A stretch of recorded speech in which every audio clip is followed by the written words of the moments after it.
Bueno, muchas gracias por estar acá, por asistir a esta presentación del libro, que hay dos cosas alentadoras.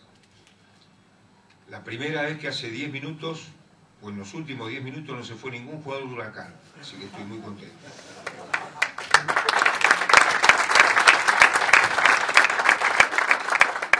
La segunda es que este libro se puede leer con tranquilidad porque yo no lo escribí, así que eso también es alentador. Este es un libro de charlas que yo tuve con distintos jugadores, entrenadores, exjugadores, en fin, con gente del fútbol, con gente que ha vivido en lo más alto de este juego, que ha ganado un montón de cosas, porque si no enseguida te cuestionan, sí, pero este que ganó, bueno, la gente con la que hablé, la mayoría de esa gente ha ganado todo lo que se pueda ganar. Y lo interesante está en los conceptos que tienen de fútbol, en los conceptos que nos transmiten, que nos dicen. Yo me voy a permitir brevemente hacer alguna referencia a mi experiencia personal, que es insignificante, pero que tiene la importancia de ser masiva, es decir, que le ha pasado a mucha gente, por lo menos de mi generación. Yo me enamoré del fútbol, yo creo que a los 3 años, que es la última referencia que yo tengo a los 3 años, que hay una foto con la camiseta de Villamitre, que es donde yo nací, y yo creo que estoy enamorado del fútbol de esa época. Ahí empecé a sentir el fútbol de una manera determinada, y después me fui nutriendo con grandes jugadores que yo vi, grandes jugadores de verdad, aunque jugaran en Bahía Blanca, eran grandes jugadores, era otra época. Eduardo Villar, Enrique Espejo, que jugó en Huracán precisamente, y que yo miraba de pibe, admirándolo lo que hacía. Eduardo Villar, todavía tengo un recuerdo, era un delantero, más bien bajito, físico tipo Messi, una cosa así, que los arqueros sacaban largo y Eduardo la bajaba la pelota, y a mí me parecía que bajaba de las nubes, con la pelota pegada en el pie, ¿no? Era como si bajara de las nubes. Después yo me acuerdo también cuando yo jugaba al Babi, fue la primera referencia que yo tuve de algo que para mí fue muy importante y que me marcó para toda la vida. Cuando yo jugaba al Babi ganamos una vez 17-0.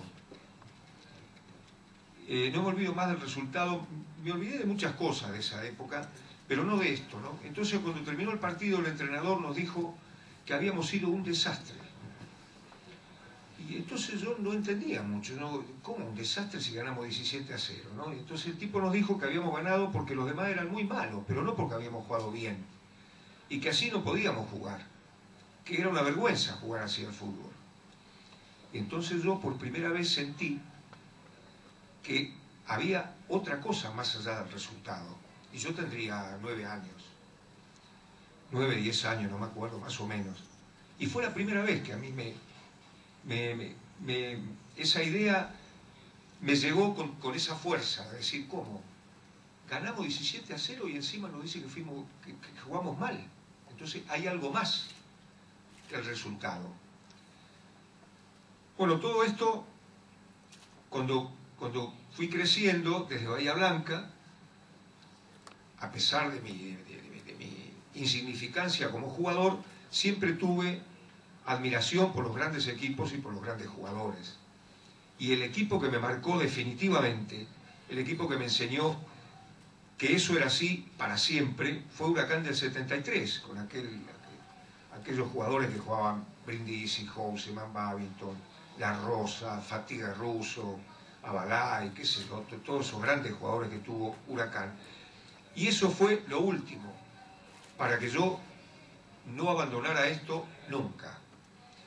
Pero claro, lo curioso para mí, no lo novedoso, sino lo curioso fue que toda esta gente que ha tenido una experiencia riquísima, estamos hablando de Alfredo Di Stéfano, de Cruyff, de Redondo, de Raúl, de Guti, de Iván de la Peña, de Pires, de qué sé yo, tantos jugadores que hay, de Milito, de Pablo Aimar, sí, de Fernando que está acá, de Fábregas, de Fernando Hierro, resulta que hablando con ellos, yo me di cuenta que sentían o sienten lo mismo que yo.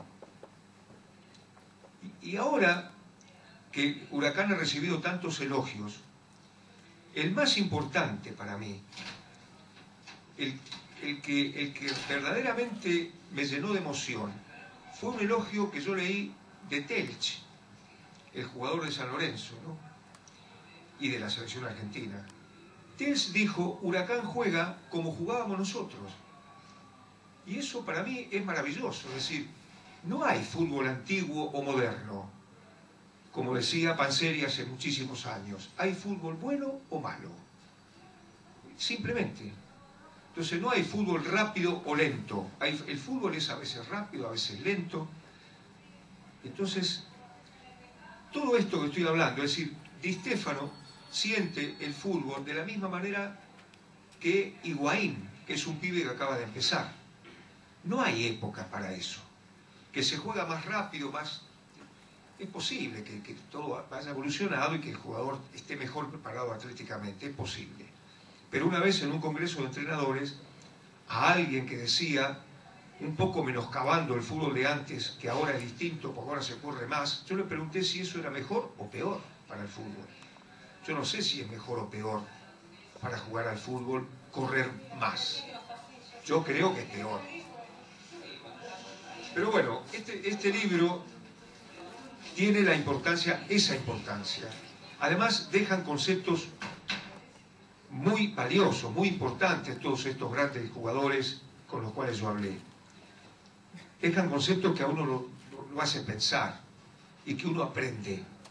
Yo por lo menos aprendí muchísimo de esas charlas. Eran unas charlas de fútbol, no era una entrevista, porque yo no soy periodista y porque no sabría cómo hacerla. Era un grabador y empezamos a hablar de fútbol. Y la conversación seguía y después un periodista se encargaba de convertirlo en algo para publicar en el diario Marca. Salvo algunas, salvo la de Riquelme, que fue hecha hace muy pocos días, o un mes, más o menos un mes, la de Redondo, que yo la hice en mi casa con él, y la de Guardiola, que están en otro libro, ¿no? Pero fíjense, ¿no? Guardiola, por ejemplo, cómo ellos van desmantelando un discurso dominante que le hace mucho daño al fútbol, ¿no? Se habla de entrenadores trabajadores cuando son equipos que se ocupan de que el rival no juega. Pero yo no escuché nunca que a Guardiola le digan que es un entrenador trabajador, por ejemplo, ¿no? Y tampoco que es un ganador. Y Guardiola en el primer año que apareció entrenando en Primera División, ganó todo. Le falta ganar un partido de mus en la casa de él, pero ganó absolutamente todo. Pero claro, ganó con un fútbol que sigue generando sospechas. Es curioso, ¿no? Como a Iniesta, que para mí es uno de los mejores volantes que hay en el mundo actualmente, todo lo que le costó jugar, todo lo que le costó que lo acepten, que lo reconozcan. Se dan casos